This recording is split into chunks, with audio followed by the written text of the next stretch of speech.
मेरे देवर से जब भी लोग उसकी शादी के बारे में पूछते तो वो कहता कि मैं भाभी जैसी लड़की से ही शादी करूँगा।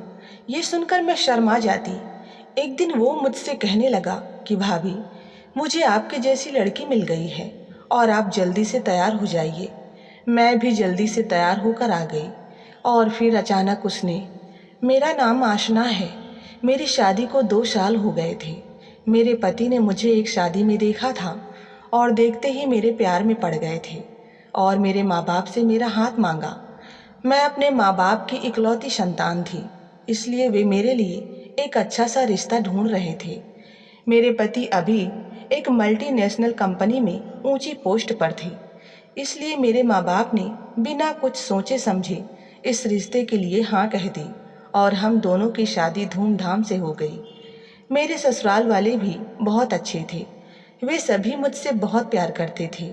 मेरा एक छोटा देवर था जिसका नाम शेखर था और हमेशा मेरे रूप की प्रशंसा करता और कहता कि मैं भाभी जैसी लड़की से ही शादी करूँगा।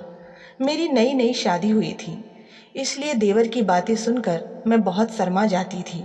मुझे लगता कि वो मजाक कर रहा है, पर वो तो मेरे पति की तरह ही जिद्दी था, क्योंकि जब भी घर के लोग उससे शादी के बारे में पूछते तो वो यही कहता, अगर मुझे भाभी जैसी लड़की मिली तभी मैं शादी करूँगा।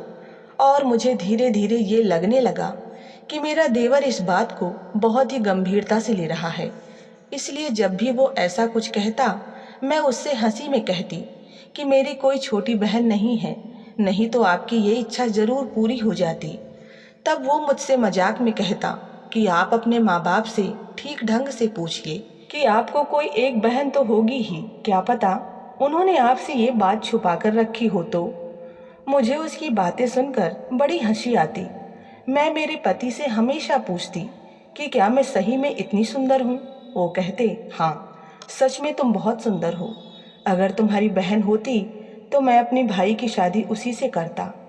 अगर मुझे एक बहन होती तो मैं उसे अपने ससुराल जरूर लेकर आती, ताकि वो हमेशा मेरी आंखों के सामने ही रहे। लेकिन सत्य ये था कि मुझे एक भी बहन नहीं थी और मैंने ये बात कई बार अपने देवर से भी कही, पर वो एक ही जिद पकड़कर बैठा था कि मुझे भाभी जैसी लड़की से ही शादी करनी है। मेरे देवर की पढ़ाई पूरी होने के बाद जब उन्हें अच्छी नौकरी लग गई, तब मेरी सास ने उनके लिए लड़की देखना शुरू कर दिया, पर वो हर रिश्ते के लिए मना कर देते और कहते कि मैंने तुम लोगों से कितनी बार कहा है कि मुझे भाभी जैसी लड़की से ही शादी करनी है, फिर आप लोग भाभी जैसी लड़की क्यों नहीं ढूंढ रहे हैं? और अगर आपसे ये नहीं हो पा रहा तो मैं खुद ही अपने आप शादी कर लूँगा। देवर की ऐसी बातें सुनकर घर वाले बहुत परेशान थे। मैं भी अब खुद को अपराधी जैसा महसूस करने लगी थी। अब वे मेरी जैसी लड़की कहाँ से लाएंगे? और अगर वैसी लड़की नहीं मिली तो क्या मेरे देवर जिंदगी भर अविवाहित ही रहेंगे? कुछ दिनों बाद मेरे देवर को कुछ काम से शहर जाना पड़ा और 1 महीने बाद जब वे लौटे तो कहने लगे कि मैंने भाभी जैसी लड़की ढूंढ ली है, आप सभी मेरे साथ चलो और मेरी शादी तय कर दो। ये सुनकर हम सभी उनकी तरफ हैरानी से देखने लगे। मैं सोच में पड़ गई कि कोई दूसरी लड़की मेरे जैसी कैसी हो सकती है। तब मेरे पति कहने लगे कि उसे शहर में कोई लड़की पसंद आ गई होगी और उसे उसी से शादी करनी है, तो आप लोग देर न करके शहर जाकर उसकी शादी पक्की कर दीजिए। ये सब सुनकर हम सभी बहुत खुश थे, क्योंकि कब से हम इस दिन का इंतजार कर रहे थे। लेकिन मैं ये सोचती जा रही थी कि वो लड़की कौन है जो मेरी जैसी दिखती है। दूसरे दिन मैं और मेरी सास देवर के साथ उस लड़की को देखने के लिए उनके घर के लिए निकले। हम सब बहुत खुश थे, पर हमें हैरानी तब हुई जब मेरे देवर ने गाड़ी मेरे मायके के रास्ते की तरफ मोड़ी। शायद मेरे देवर को मेरे जैसी लड़की हमारे ही घर के आसपास मिल गई थी। अब मुझे जल्द ही पता लगने वाला था कि मेरे देवर ने कौन सी लड़की पसंद की है, और मैं आश्चर्यचकित तब हुई जब मुझ पर एक नज़र डालते हुए वो मुझसे कहने लगे कि भाभी नीचे उतरिए, उस लड़की का घर आ गया है। मैंने दरवाज़ा खोला और सामने जो देखा उससे मेरे पैरों तले से ज़मीन खिसक गई, क्योंकि सामने किसी और का घर ना होकर मेरा ही घर था, जहाँ मेरे बूढ़े माँ बाप के सिवा और कोई नहीं रहता था। मेरी सास को बड़ा गुस्सा आया और वो मेरे देवर के हाथ को पकड़कर कहने लगी कि कुछ तो शर्म कर, ये तुम्हारे बड़े भाई की ससुराल है और यहाँ इसके माँ बाप के अलावा और कोई नहीं रहता है। मैं मेरे देवर से क्या कहूँ, मुझे कुछ समझ नहीं आ रहा था। मेरी सास बोली, बेटा ज़रूर तुझे कोई गलत फहमी हुई है। उनके ऐसे बोलने पर मेरा देवर जोर जोर से हंसने लगे। उन्हें ऐसा देखकर मुझे लगा जैसे वो कहीं पागल तो नहीं हो गए, क्योंकि वो मुझे ऐसे घर लाए थे जो मेरा अपना घर था। देवर जी कहने लगे कि मैं एकदम ठीक हूँ और मैं आपको सही पते पर लेकर आया हूँ। आप लोग सभी अंदर चलो, आपकी होने वाली बहू आपका इंतजार कर रही है। उनकी ऐसी बातें सुनकर हम दोनों की दिल की धड़कनें तेज हो रही थी। हम अंदर गए। सामने हॉल में मेरी माँ चाय पी रही थी।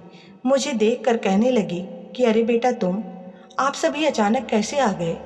मेरी माँ की बातें सुनकर मैंने एक नज़र अपनी सास पर डाली, जो मेरी माँ की बातें सुनकर बहुत घबरा गई थी। मेरे हाथ पैर कँपकँपा रहे थे। आज मेरे देवर हमारी अच्छे तरीके से इज्जत निकालने वाले थे। मैं कुछ बोलूं इससे पहले मेरे पापा आए और मेरी माँ से कहने लगे कि अरे सुबह ही मुझे शेखर का फ़ोन आया था, मैं तुम्हें बताना ही भूल गया था।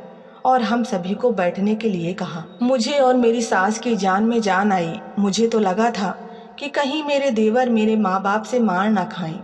मेरे पापा मुझसे बात कर रहे थे, पर मेरे देवर की नज़र उस कमरे पर थी जहाँ मैं शादी से पहले रहा करती थी। आज भी मैं जब भी कभी मायके आती हूँ तो उसी कमरे में रहती हूँ। पता नहीं उस कमरे में ऐसा क्या था कि मेरे देवर जब से आए थे उसी कमरे को देखे जा रहे थे। हम सभी बातें कर रहे थे, पर मेरा भी ध्यान उसी कमरे की तरफ था। उतने में माँ कहने लगी कि आप सभी बैठिए, मैं आप सभी के लिए चाय नाश्ता लेकर आती हूँ। उतने में देवर कहने लगे कि आप क्यों तकलीफ़ उठाती हो, वो लेकर आ जाएगी, उसे चाय बनाने के लिए कहिए। ये सुनकर मेरी माँ हंसने लगी और मैं एक टक उन दोनों को देखे जा रही थी और वो दोनों एक दूसरे की तरफ देखे हंसे जा रही थी। अब मुझसे रहा नहीं गया। मैं माँ से बोली, आखिर ये किसके बारे में बात कर रहे हैं। उतने में मेरी माँ ने आवाज़ लगाई और उस कमरे में से मेरी जैसी ही लड़की बाहर आई और हमारे सामने आकर खड़ी हो गई। मैं तो उसे बस देखती ही रह गई, क्योंकि वो हूबहू मेरे जैसी ही दिख रही थी, मानो वो मेरी जुड़वा बहन ही हो। मैंने माँ से पूछा कि ये कौन है। उतने में वो आगे आई और मुझसे गले लग गई और कहने लगी कि मैं तुम्हारी बहन हूँ। उसकी बात सुनकर मैं सुन रह गई कि ऐसा कैसे हो सकता है। मैंने अपने माँ बाप की तरफ देखा, तब पापा कहने लगे कि ये सब तुम्हारे देवर की वजह से हो पाया, वरना हम लोगों ने तो उम्मीद ही छोड़ दी थी। मैंने पूछा, आखिर बात क्या है। मेरे देवर ने कहा, भाभी आप पहले अपने पापा की बात सुन लें, फिर मैं आपको सब कुछ बताता हूँ कि आपके माँ बाप ने ये बात छुपा कर रखी कि आपकी भी एक बहन है। मैंने अपने माँ बाप की तरफ देखा और उनसे पूछने लगी कि आप लोगों ने ये बात मुझसे क्यों छुपा रखी थी। मेरी बात सुनकर मेरी माँ रोने लगी और पापा कहने लगे कि तुम्हारी माँ को 2 जुड़वा बेटी पैदा हुई थी, तुम दोनों दिखने में भी एक जैसी ही थी। हम दोनों ने तुम दोनों को बहुत ही लाड प्यार से पाला। एक दिन कुछ काम के सिलसिले से मुझे शहर जाना पड़ा। तुम्हारी माँ तुम दोनों को मेले में घुमाने ले गई थी। तुम दोनों दिखने में एकदम एक जैसी थी, इसीलिए तुम्हारी माँ तुम दोनों को संभाल नहीं पाई और तुम्हारी बहन अनीता मेले में खो गई। पुलिस में शिकायत भी दर्ज कराई, पर वो हमें मिली नहीं। तुम्हारी माँ ने मुझे फ़ोन करके सारी बातें बताई, लेकिन तब तक बहुत देर हो चुकी थी। हमने उसे बहुत ढूंढने की कोशिश की, पर वो हमें कभी नहीं मिली। ऐसे ही वक्त बीतता गया, पर हम उसे भूल नहीं पाए थे। मेरी माँ रोए जा रही थी। तब मेरी सास ने उन्हें चुप कराया। तब मैंने अपने देवर से पूछा कि तुम्हें मेरी बहन कहाँ मिली। देवर ने कहा, ये सवाल आप पहले अपनी बहन से पूछो। मैंने अनीता से पूछा तो वो कहने लगी कि मेरे खो जाने पर मुझे जिस औरत ने देखा उसे कोई बच्चा नहीं था। वो मुझे मेले से बहुत दूर ले गई थी। उसे पता लग गया था कि मैं किसी बड़े घर से ताल्लुक़ रखती होंगी और पुलिस से बचने के लिए ही वो मुझे दूर ले गई और मुझसे ये सारी बातें छुपा कर रखी। उसने अपनी बेटी जैसा ही मुझे संभाला और मुझे पढ़ा लिखा कर बड़ा किया। लेकिन कुछ सालों पहले ही पता चला कि उन्हें कैंसर है और कुछ दिनों बाद वो चल बसी। लेकिन जाने से पहले उन्होंने मुझे सब कुछ सच बता दिया था। मुझे नहीं पता था कि मेरे माँ बाप कौन हैं, इसीलिए मैं फिर से शहर की तरफ लौटी। मुझे जानना था कि मेरे माँ बाप कौन हैं। फिर मैं एक जगह नौकरी करने लग गई। उसकी बात आधे में ही काटते हुए मेरे देवर कहने लगे कि आगे मैं आपको बताता हूँ कि क्या हुआ। जिस कंपनी में मैं काम कर रहा था वहाँ मुझे अनीता दिखी। उसे देखकर मुझे मेरी आंखों पर विश्वास नहीं हुआ, क्योंकि वो हूबहू भाभी की तरह दिख रही थी। मैंने धीरे धीरे उससे पहचान बढ़ाने की कोशिश की ताकि मैं जान सकूं कि ये सिर्फ संयोग है या ये सच में भाभी की जुड़वा बहन है। उसने बाद में सारी बातें बताई और इन बातों का खुलासा हुआ। मेरे देवर की बातें सुनकर मुझे रोना आ गया और मैं अपनी बहन के गले लगकर रोने लगी। मैं अपने देवर से कहने लगी कि आपने मुझ पर बहुत बड़ा एहसान किया है। आपने मेरी खोई हुई बहन मुझे वापस कर दी। नहीं भाभी, तब देवर हंसते हुए कहने लगे कि मैं तो अपनी बीवी की ही तलाश में निकला था। अब आप देर मत कीजिए और शादी तय कर दीजिए, नहीं तो ये फिर से खो जाएगी। उनकी बातें सुनकर हम सभी हंसने लगे। शायद हम दोनों का मिलन ऐसा ही लिखा था। आज मेरी बहन मेरे घर से विदा होकर मेरे ही घर आ गई थी। मैं इस खुशी को शब्दों में बयां नहीं कर सकती।